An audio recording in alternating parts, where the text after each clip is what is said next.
ಕಾರವಾರ ತಾಲೂಕಿನ ಮಾಜಾಳಿ ಚೆಕ್ ಪೋಸ್ಟ್ನಲ್ಲಿ ಖಾಸಗಿ ಬಸ್ ಸೇರಿ 26 ಲಕ್ಷ ರೂಪಾಯಿ ಮೌಲ್ಯದ ಮದ್ಯ ವಶ.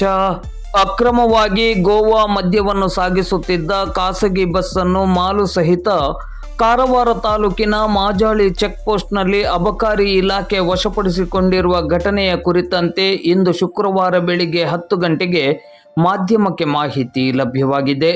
ಗೋವಾದಿಂದ ಅಕ್ರಮವಾಗಿ ಮದ್ಯ ಸಾಗಿಸುತ್ತಿದ್ದ ಅನ್ನಪೂರ್ಣೇಶ್ವರಿ ಟ್ರಾವೆಲ್ಸ್ KA 641554 ಹೆಸರಿನ ಖಾಸಗಿ ಬಸ್ ಒಂದನ್ನು ಮಾಜಾಳಿ ಚೆಕ್ ಪೋಸ್ಟ್ನಲ್ಲಿ ತಡೆದು ತಪಾಸಣೆಗೆ ಒಳಪಡಿಸಿದಾಗ ಬಸ್ಸಿನಲ್ಲಿ ಸುಮಾರು 1 ಲಕ್ಷ ರೂಪಾಯಿ ಮೌಲ್ಯದ ಗೋವಾ ಮದ್ಯ ಇರುವುದು ಪತ್ತೆಯಾಗಿದೆ.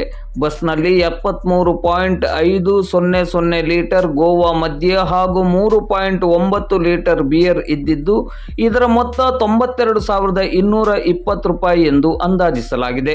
ಪ್ರಕರಣಕ್ಕೆ ಸಂಬಂಧಪಟ್ಟಂತೆ ಬಸ್ಸು ಹಾಗೂ ಅಕ್ರಮ ಮದ್ಯವನ್ನು ವಶಪಡಿಸಿಕೊಳ್ಳಲಾಗಿದೆ. ವಶಪಡಿಸಿಕೊಂಡಿರುವ ಮದ್ಯ ಹಾಗೂ ಬಸ್ಸಿನ ಒಟ್ಟು ಮೌಲ್ಯ 26 ಲಕ್ಷ ರೂಪಾಯಿ ಆಗಿರಬಹುದೆಂದು ಅಂದಾಜಿಸಲಾಗಿದೆ. ಮಂಗಳೂರಿನ ಅಬಕಾರಿ ಜಂಟಿ ಆಯುಕ್ತರು ಹಾಗೂ ಕಾರವಾರದ ಅಬಕಾರಿ ಉಪ ಆಯುಕ್ತರ ಮಾರ್ಗದರ್ಶನದಲ್ಲಿ ಮತ್ತು ಅಬಕಾರಿ ಉಪ ಅಧೀಕ್ಷಕ ಅವರ ನೇತೃತ್ವದಲ್ಲಿ ಈ ಕಾರ್ಯಾಚರಣೆಯನ್ನು ನಡೆಸಲಾಗಿತ್ತು. ಬಸ್ ಚಾಲಕನ ವಿರುದ್ಧ ಈಗಾಗಲೇ ಪ್ರಕರಣವನ್ನು ದಾಖಲಿಸಲಾಗಿದೆ.